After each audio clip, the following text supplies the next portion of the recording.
And I believe that in the right of confrontation, I'd like to lay out that case, let these people make the judgment, and are you prepared to allow me to do that? Well, I didn't really come here for a debate. My understanding Well, is I came here for a town meeting. You did, and these are the people that you came to visit. Let's let them decide. Let's let them decide.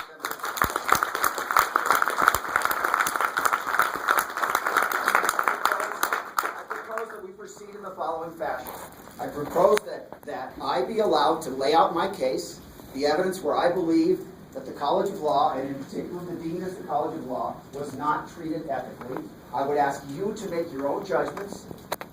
And I'd ask you to commit. How many people here are willing to commit to, and I will tell you, this is not a 6-minute outline. This takes a while.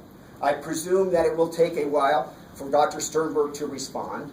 How many people in this room? No, wait a are minute. willing to... I really object. Steve, I don't think this is ethical. I have indicated that you... meeting, you're hijacking. No, the audience just decided... I didn't... Well, all right, let's go. Tell you what, let's do it this way. Dr. Sternberg has indicated the importance of getting an outside review. Let's think of this room as an ad hoc task force. And let's take a vote. And Dr. Sternberg, if you don't want to stay, you don't have to stay. And if you want me to wait until you are done with your town hall meeting at 2 o'clock, I am prepared to do that. I am committing to everyone in this room that I will stay until, if Dr. Sternberg does not want me to do this now, I will stay when his town hall meeting is completed. I prefer that you be here, Dr. Sternberg. That's the way lawyers work. When we make an accusation, we want the people in the room there. But I'm prepared, if you don't want me to talk, I'm prepared to wait until you are finished, but I want it on the record that my preference is to have Dr. Sternberg in the room. That is my preference. If you don't want to be in the room, I'll proceed with that case without you in the room, sir. Well, I would like to make a different suggestion. And then if you want to have that proceeding, why don't we arrange another time to do it? I did not ask for a legal proceeding. I asked for the opportunity. You just told my students. You just told my students that you have acted ethically with respect to the law school, what I would assume to be the dean. I do not believe that to be the case. You want to say something there? Matt. Certainly. I'm not an attorney.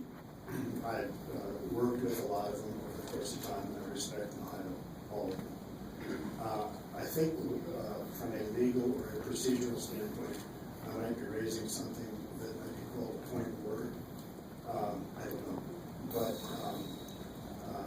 the expectation or the intention amongst some of us coming here today was that there was to be a town meeting of an hour, and with questions and answers. If there should be or needs to be an event or a meeting of the sort that Steve describes, I don't have any problem with that. But now is not the time. It's not the appropriate time, and there isn't sufficient time to do it. So, with all respect to the audience, I would say, speaking for myself personally, I don't think this idea works. Not now at this time.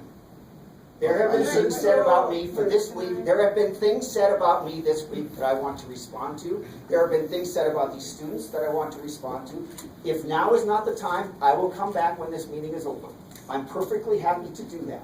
I want the people in the audience to know that if Dr. Sternberg and Provost McGinley do not want me to lay out this case now, I am perfectly prepared to do it when you are at the end of this proceeding. I would prefer to have you in the room. That is the basic fairness of a lawyer. If you don't want that option, I'm prepared to lay out that case when you are not here. Well, okay, wait. Can I? I knew this would be my first day. Okay. As we typically do things in the law school, as you all know, we try to do them collectively and to make a decision about what we want to do. As I understand it, this was supposed to be a town hall where everyone could get their questions answered. where we can have a debate, where we can have an open forum. And so what I think I would like to do here, if there's a way to do it with this big group in this context, can we make a collective decision in a way that I think we can be civil, we can do what we want to do, that will work for everybody. I think, are there those of you who still have questions you'd like to have answered? It seems there's some. I'd like to give you the opportunity to do that. So perhaps we can start there. In this forum, this kind of debate, I'm thinking, sorry, I'm trying to fire her, right? What's the best way to handle this? Can I Is make that a something you'd be willing to suggestion? do Can I make a another time, or- suggestion? If Steve wants to have a debate or have some kind of discussion, that's fine. I just feel like he's hijacked the meeting. I came that it was going to be a town meeting. What I would like to do, if that's agreeable to people, is I'd like to answer your questions. We have a half hour left, and then we can arrange another meeting even soon. And then the two of us can have a discussion. And I will be here, but I just... That's fine. If Dr. Sternberg is saying that I will be given the chance to present to my students my outline, the evidence of how the law school through its dean has been treated, and if he is here and will make himself available to respond, if he doesn't want to do it now, and I understand there are scheduling concerns, I'm willing to do it at some other time, but I propose that we do that very soon.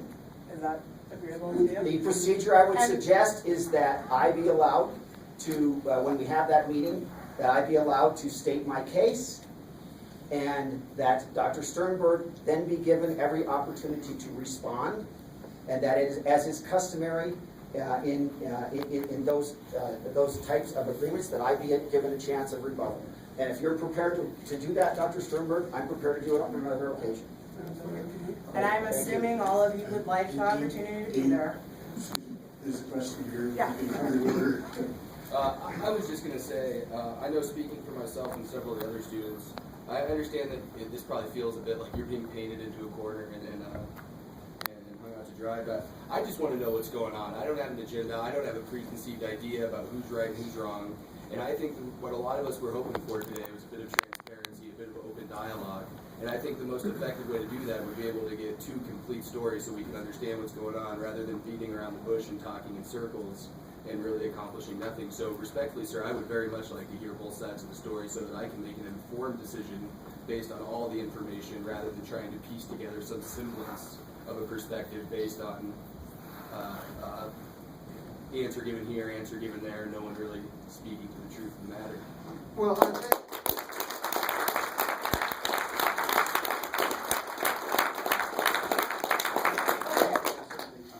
Okay, so what it sounds like we'll do, if everybody's agreeable to this, and you can show your agreement or not by clapping. We'll finish today with those of you who have questions, getting a chance to pose your questions. And then as soon as we can get it scheduled, we will come back for the discussion I think you're talking about, which it appears, based on the claps that everyone agrees with, where you'll get the chance to hear both sides and the rebuttals and to make your own judgments about this situation. And as soon as we can get that on the calendar, we'll do it. It'll probably be, I would imagine, in this venue, if that's okay. It's a big enough space. Is there not just an opportunity to finish President Sternberg's 1 hour and then allow Easton to start at 2 o'clock?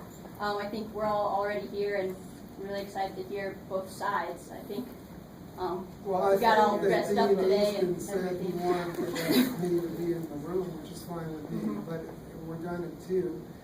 We have 28 minutes left. We've spent the last 10 minutes or so talking about what we're going to do. So why don't we try to arrange another time when we can both be in the room and chat with each other? I mean, you did tell me that you had some flexibility in your schedule, that there are a lot of concerns still here. I mean, Yeah, I do think have that some it would be flexibility, great but to as hear stated Easton another today. 5 minutes, I have a feeling this is not going to end up being a 32-minute discussion. And I think that having something like, we've already lost probably 10 minutes at the time of something we could use. Why don't we schedule it for a different hour, so we'll have a full hour to present the different, or more, to present the different points of view, and use that time But at the rate we're going, we're going to be spending most of the time discussing what we're going to do instead of doing it. Okay, so I do get to make decisions, I think. Let's finish the questions now. We'll schedule that at a different day. Although, yes, I know everybody would like to do it. I'll admit, part of it might be me having a very long day. So we will get it scheduled. You'll have that opportunity. You may have to bust out the, business casual once again, but it'll be what it is. Okay? So we'll look at Dr. Hubb. Can I just say that as an alumni of this university and of this college, I have been shocked to read the newspaper accounts of what's going on over here. I don't know whether they are accurate or not. And that's why we have this meeting, but we're spending the if I time. may Let him talk. say, sir, I drove over here from Cheyenne to find out. And I would like to hear the story, whatever it is, good, bad, or indifferent. So I don't want to be in a position of having to come back over here on my time and my nickel for a second proceeding. I came over to find out today, and I would appreciate it if we could proceed along those lines. Sir, I was invited, and as I understand Nick was, to do a town meeting, not a debate. It feels a little bit like a bait and switch. I don't want to hear a This was- debate, Yeah, Dr. well, Sternberg, that's sort of. but I what do want to hear both sides, And you will. and I want to hear it today. Yeah, and if we could even.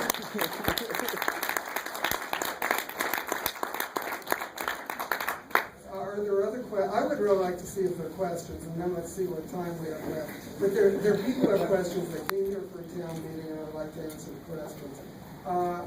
I don't think, did you have someone who didn't ask a question? Yeah, first of all, I'd like to thank those in the administration who happened to sweep this under the rug. This you kind of sounded like you prefer that they've actually stood up and come public with these things. And also, you admitted that you have no vision for the law school, yet you were involved in creating this task force that you can sit at no real authority. So all you're doing is create all kinds of chaos for this law school. This is getting out nationally. Law school applications nationally are down. What have you done? Is this wise, what you got going on there? Well, that was partly a question, partly an accusation. I think that having advisory groups that give advice and make suggestions for how a unit or a person can improve, that kind of accountability is always a good thing to have. When we submit articles to journals, when we submit grant proposals, when we get teaching evaluations, those are forms of accountability. Having a group composed of people from the law school and people outside the law school, well, that doesn't seem to me to be a threatening kind of situation. If you get the advice, and the dean and associate deans and faculty think it's worthless advice, you ignore the advice. But maybe you'll get some good advice. And what you do when you get reviews of articles is you take the reviews, you decide what suggestions you think are useful, what suggestions you think aren't useful, and what suggestions you think are wrong.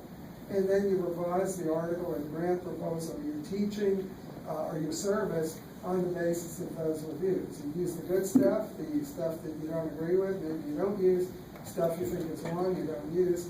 And I think that kind of accountability to external suggestions as well as internal suggestions, since the task force has both an internal component and external component, I would think that that would be something that would be useful to anybody. Yes? Did you ever consult with Dean Easton or anyone at the law school of what they were doing to already improve the school, including the natural resources?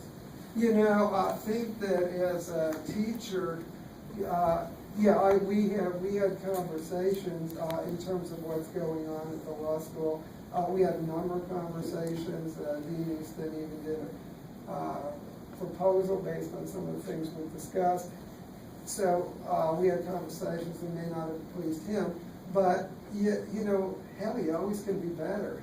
I've had a good career as a psychologist.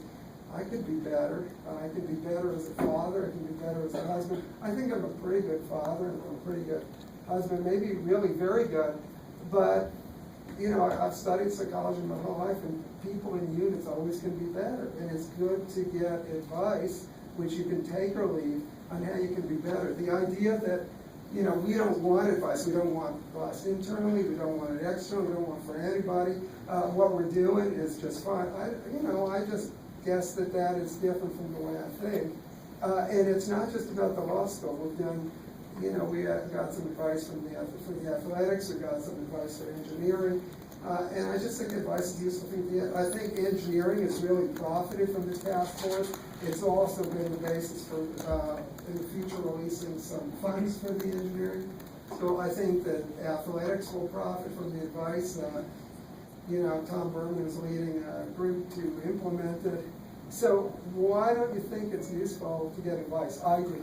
You have a question or a comment? I wanted to know if you were planning to include some faculty and some staff and some students in your task force? Yeah, I already thought I said that, but the answer is yes. Yeah, also, I just wanted to thank Dean Easton for everything that he's done for us in the last 4 years and how much he's expanded our programs. Because without his hard work, I don't think any of us would. Great. I agree. It's done a great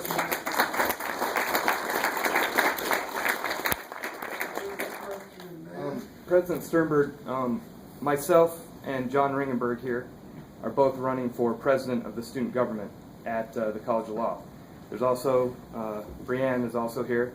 I know that Brianne has been nominated by the faculty to be their representative as a student onto the task force. I would ask you today for a commitment to include not only Brianne, but whoever is elected president for the following academic year on that task force. So the question is, are we willing to make a commitment for the president of the student association to be on the task force? The president of the student association and the student who was nominated by the faculty to be, it would be 2 students from the College of Law, but it would be Brianne and then whoever between John and I wins this election. Well, that's Dick McGinnity is the one. Yeah, he says he's willing to make that commitment. Thank you. He's appointing the task force. Thank you. Yes. I have a question about when you started, you know, your vision for the land-grant institution is to serve the state, and I think a lot of us are here because, you know, Wyoming enrollment has done well because it's an affordable college of law, and part of what enables students to go into smaller towns, smaller practices, job agencies is the affordability. And so my question to you is the university as a whole, do you think the state committed to making it an affordable legal education? Can you all hear the question? Yeah. Absolutely. I have written a document that has what I consider to be the 10 critical aspects of a land-grant university, and one of them is access, and that means affordability. I met with some legislators last night. One of our points of pride is that at the undergraduate level, we are the least expensive four-year research university in the country, and for in-state and for out-of-state, we're second. And our state constitution says that we should give education as near-free as possible, and that's what we intend to do. Affordability is key because access is central to the land-grant mission. Yes, you have a question? You said a few minutes ago that it may be up to people in the law school how to implement recommendations of the task force. That's right. If law school finds that some of the recommendations are detrimental to the law school, will they be able to decline to implement it? Yeah, I mean, the dean runs the law school, not me and not the provost. Kali, you have a task force report. I assume you're taking what you think is useful and you're leaving what you don't think is useful. Basically, you get recommendations and conceptual framework.